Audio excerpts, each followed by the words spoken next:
Okay, you might be wondering, why does self-compassion have anything to do with my goals?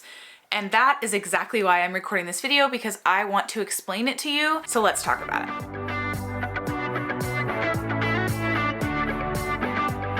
I have really started to dive deep into more of the mental health side of things when it comes to reaching my goals and all of those things. Over the last 6 months, the end of 2023 was a really hard time. I was going through some grieving, and it was something where my mental health really got in the way of me trying to pursue any goals that I had set for myself, the point that my goals didn't really even matter. And really, as I was preparing and planning and thinking about what I wanted to do in 2024, I really had to step back and think, okay, what was the main struggle with my goal achievement or lack thereof at the end of 2023, and how can that be different as I move into 2024? So through that came my new platform on Instagram. Feel free to go follow along if you would like, but it is all about embracing grace. Yes, it has that faith-based focus, but even if you are someone who is not necessarily as faith-based, you can still reap a lot of benefit from this, and I hope that you will consider it. So today we're actually going to talk about the topic that I've chosen for January. For the rest of 2024, each month we're going to have a different topic, and the month of January is all about self-compassion.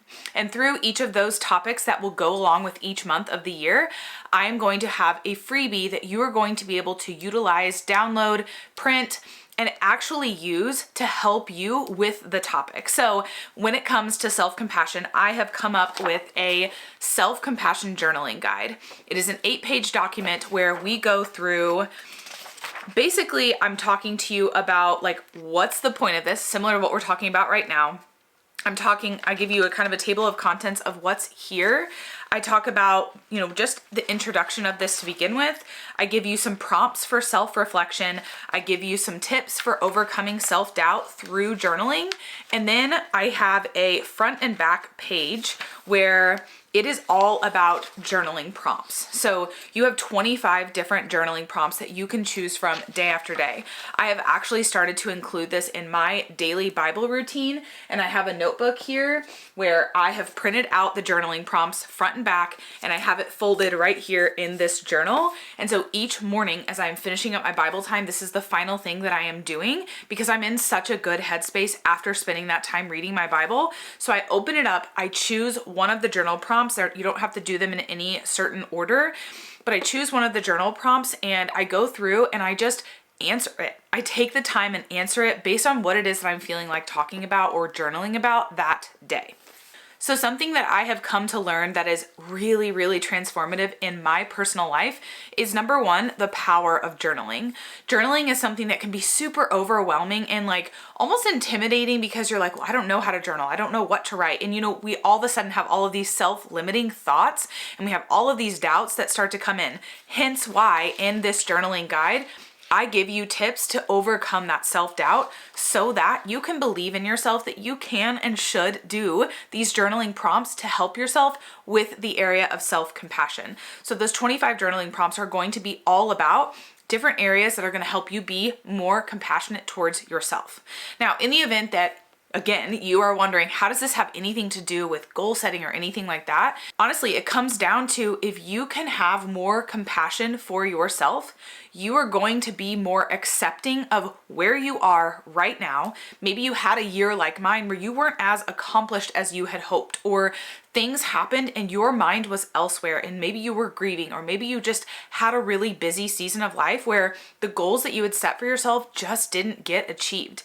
And so you're likely very automatically, if you will, if you're like me, you go into this like self-hatred, this super criticalness towards yourself of I should have done better and I can't believe I didn't do so well and blah, blah, blah, blah. And basically all of the things that are not self-compassion. So the first way that we can begin being more self-compassionate is by being kind to ourselves. When you look up the definition of self-compassion, a lot of times it basically comes down to treating yourself with kindness in the way that you treat others.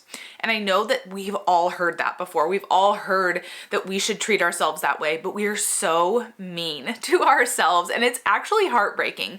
So that is why on this journey for myself, but also something that I felt like was really, really crucial to share with you, and why I created this journaling guide that you can now download for free. It's in the description box below and you can have access to it.